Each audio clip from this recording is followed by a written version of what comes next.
for security, peace and stability within the Indo-Pacific. Now we move on to our next news. UK Prime Minister Keir Starmer is expected to meet US President Donald Trump later this month during Trump's private visit to Scotland. According to Downing Street, while the trip is unofficial and not classified as a state visit, Starmer has accepted an invitation to hold informal talks with Trump while he's in the country.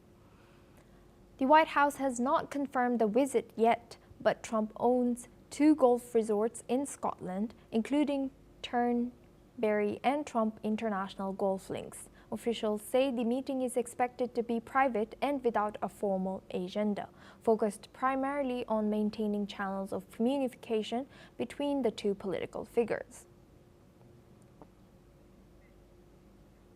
Now we move on to our next news. Nigeria is in mourning following the death of former President Muhammadu Buhari at age 82.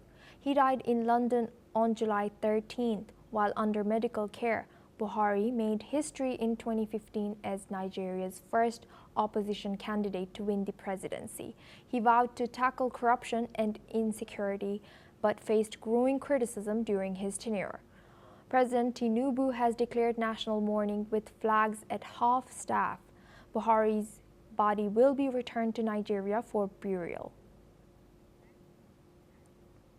Now we stay in the region. Cameroon's 92-year-old president, Paul Biya, has announced he will seek an 8th term in the October 12th election.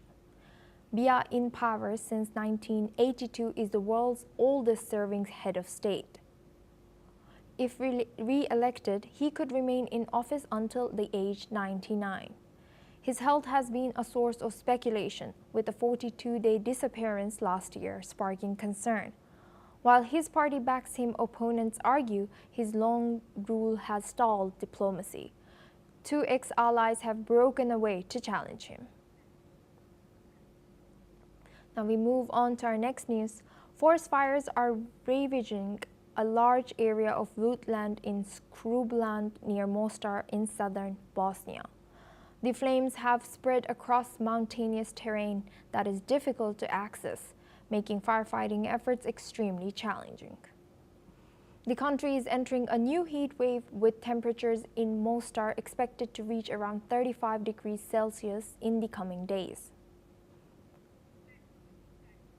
Now we move back to Asia. 12 Hong Kong pro-democracy activists have appealed their subversion convictions and jail terms in a national security case that has spotlighted Beijing's ongoing crackdown on dissent and drawn international criticism.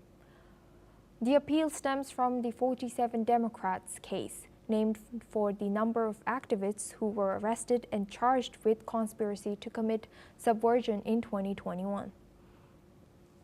The court eventually found 45 of the defendants guilty of organizing and holding an unofficial primary election in July 2020. This came soon after Beijing imposed a sweeping national security law in response to pro-democracy protests. The year before, 2 defendants were also acquitted.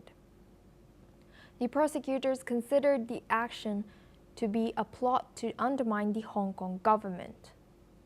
Some rights groups and countries have condemned the case as politically motivated and called for the release of the Democrats who were sentenced last November to prison terms of between 4 and 10 years.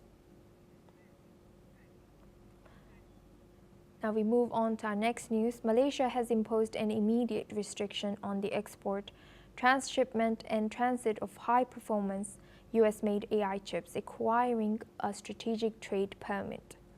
The move aims to curb illegal diversions, especially to countries like China, amid growing concerns from Washington. Malaysia's Ministry of Investment, Trade and Industry said this action will close regulatory loopholes while the country evaluates adding such chips to its strategic items list. The country's strategic location and logistics capabilities make it a key player in global semiconductor transits. The clampdown follows reports that Chinese firms may have used Malaysian data centers to bypass US chip curbs. Malaysia reaffirmed its commitment to halting any illicit trade activity.